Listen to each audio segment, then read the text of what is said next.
What is going on, Pats Nation? You guys already know who it is. Patriots Global here, back with another video, and in this one, we're going to be talking about a couple of players that I think the New England Patriots could trade this offseason. Now, there's quite a few players that I think New England could actually potentially trade. I'm going to talk about a few of them in this video. If you guys want to see a part 2 on this, second part of a couple of guys I think New England can trade, then make sure you guys let me know in the comment section below, and make sure to leave a like on this one. The better this video does, shows me that you guys do want to see a part 2, so make sure you guys do that. But my first guy on this list is going to be Chase Winovich. Now, this one's super unfortunate. I've always been a Chase Winovich fan, even before the Patriots selected him in the draft, just back in 2019, and I didn't actually think that he was going to be a guy the Patriots ended up selecting, but they did, so I was super hype when Winovich was selected, but I did have a lot higher hopes for Chase Winovich. I actually thought that he could be the next version of Clay Matthews for the New England Patriots, and obviously that's not what happened. Winovich has always been a guy who has been really good as a pass rusher. He's been all right as a run stopper, but that's never really been his game. Mostly an edge rusher, now and then playing some snaps at linebacker, but for the most part is going to be an edge rusher with special teams ability. He's a guy that's super strong, always had a super high motor, always had a lot of energy also, and in his rookie season, as most rookies do, he didn't get a whole bunch of playing time. You know, he wasn't a full-on starter for the Patriots because he was a rookie, but he did still play in 16 games as a rookie in 2019 and put up 5.5 sacks. Along with that, he was able to put up 4 tackles for loss and 10 quarterback hits.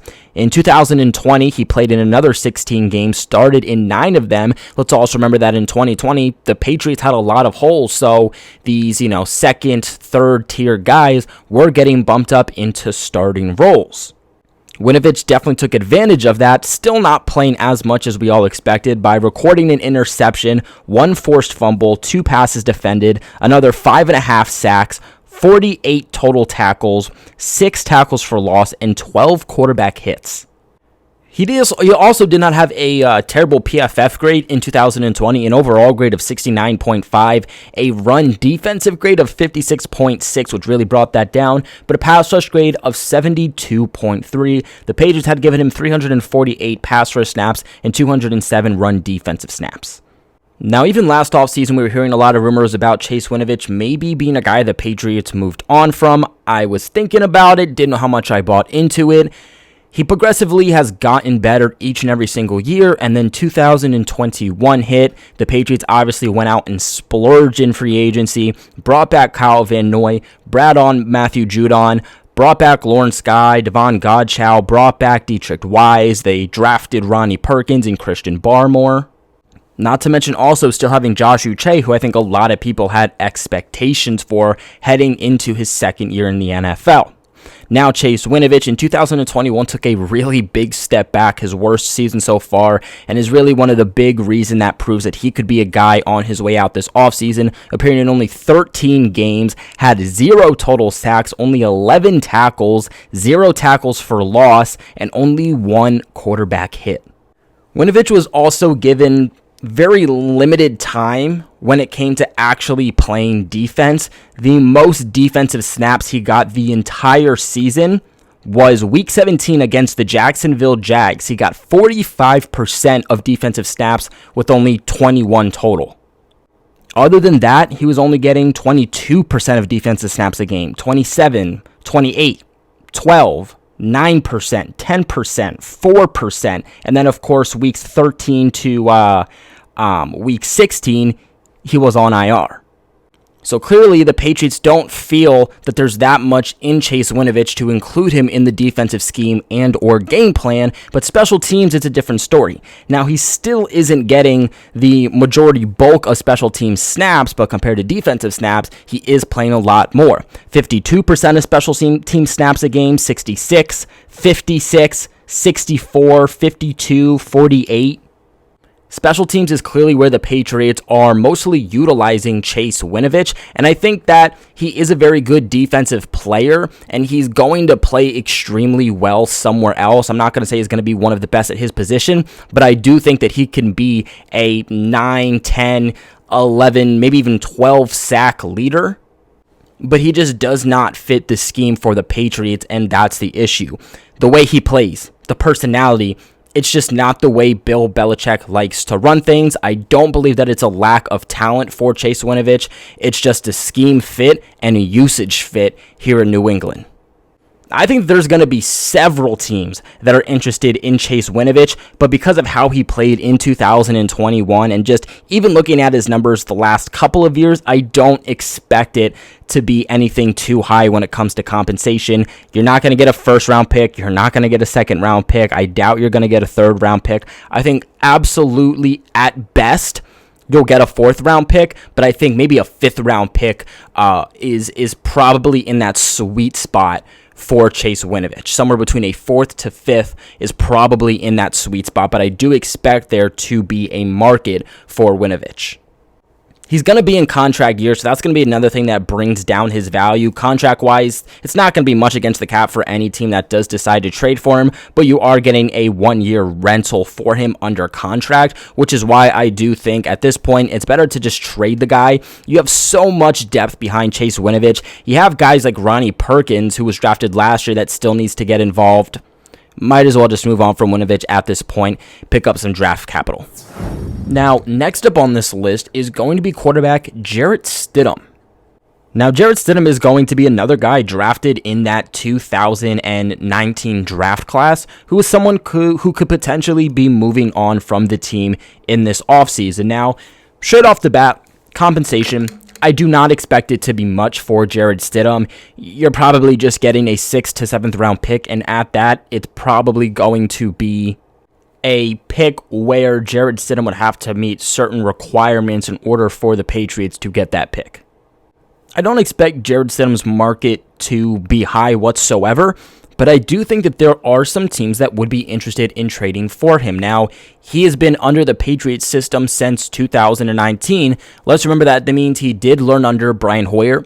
He's been with Mac Jones, Bill Belichick, Josh McDaniels, and he also learned under Tom Brady for a year. In fact, when Tom Brady left the New England Patriots to go play for the Tampa Bay Buccaneers in free agency, Jarrett Stidham, for the longest time, was set to be the Patriots starting quarterback. For a while, he was the Patriots' real only quarterback, and Belichick had nothing but praise for him. I think there are some teams that are willing to take a flyer on Jarrett Stidham.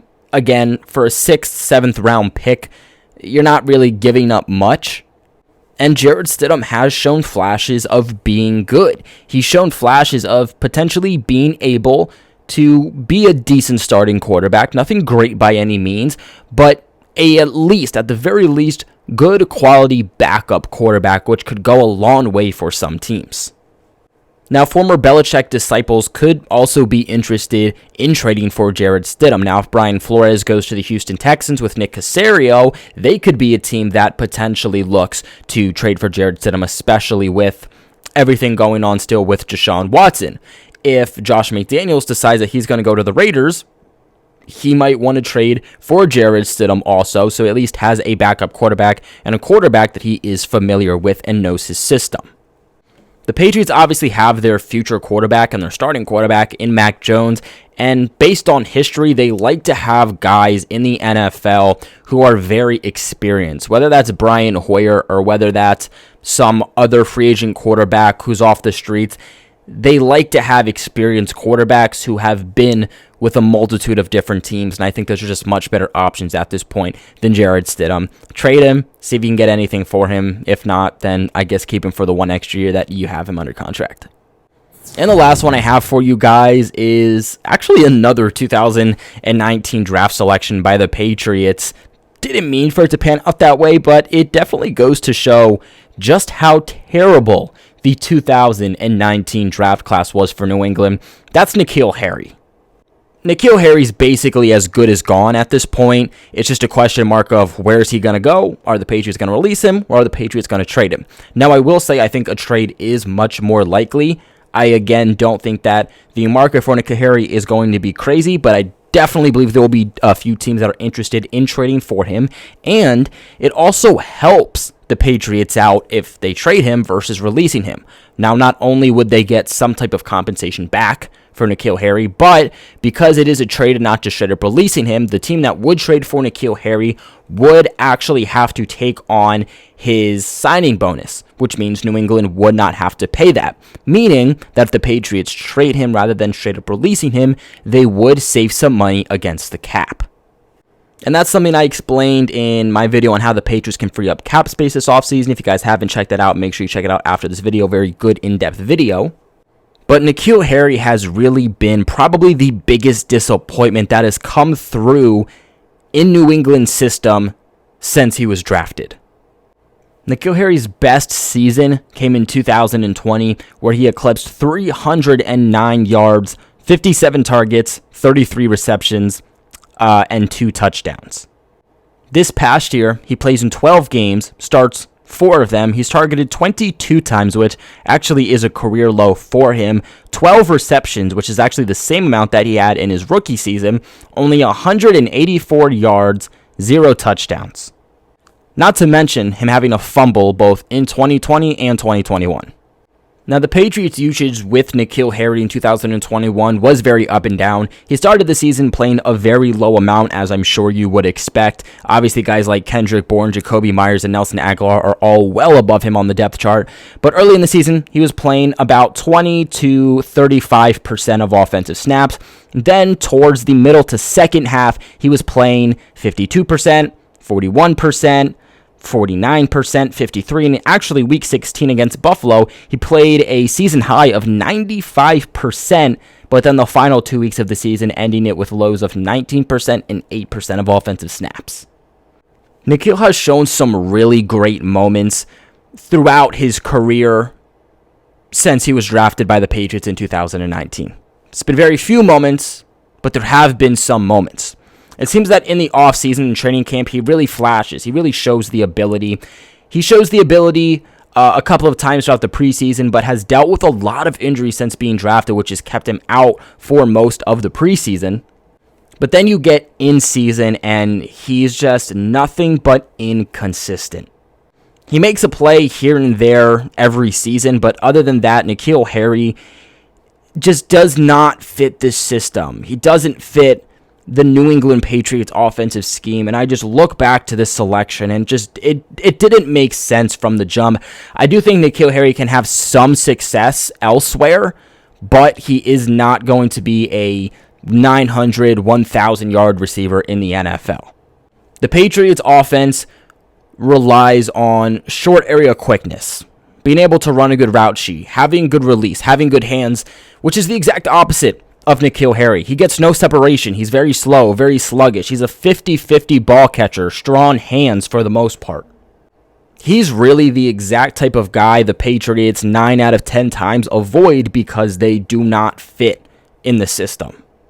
The only true bright side of Nikhil Harry and keeping Nikhil Harry is his ability as a run blocker. Nikhil Harry as a run blocker is elite. That is the only elite part in Nikhil Harry's game, and it has actually helped the Patriots out on several occasions in 2021 when it comes to opening up holes and giving blocks to Damian Harris, Ramondre Stevenson, and Brandon Bolden, and that is something that he was finally praised for this season, and there's several cases you can go back into film and look at him making key blocks in this run game. But unfortunately, you're not going to keep a wide receiver, especially on his salary, that only is going to block.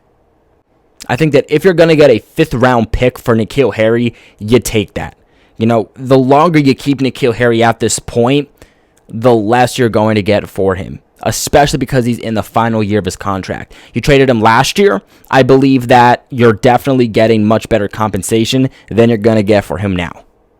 Before we end this video, I want to give a huge shout out to the sponsors of the channel, betonline.ag. There might be less football being played, but BetOnline has way more stuff to bet on for the playoffs and heading into the Super Bowl. from scores, totals, player performance props, to where the next fired coach is going to end up playing for, or coaching for rather. BetOnline is the #1 spot for all things NFL betting for the 2022 season. And as we are in a new year, this does come with a new updated desktop and mobile website. All you guys have to do is sign up and receive a 50% off welcome bonus on your first deposit. All you guys have to do is use that promo code CLNS50. Again, CLNS50. Of course, BetOnline doesn't only have football. They also have other sports like basketball, hockey, boxing, UFC events also. And they also have your favorite Vegas casino games, guys. BetOnline is your #1 online wagering designation. Make sure that you guys go ahead and check BetOnline out. They are the fastest and the easiest ways to wager on all your favorite sports and play your favorite games. And BetOnline, where the game starts. But these are 3 players that I really could see the New England Patriots trading this offseason. I think that all 3 of these guys have a pretty high chance of getting traded this offseason. But like I said, there are a couple more players that I could see the Patriots trading this offseason, with a couple of really interesting names. If you guys would like to see a part 2 of this video, like I said earlier, make sure to let me know in the comment section below and leave a big like on this one. But without further ado, I'll catch you guys later. Like always, go Pats.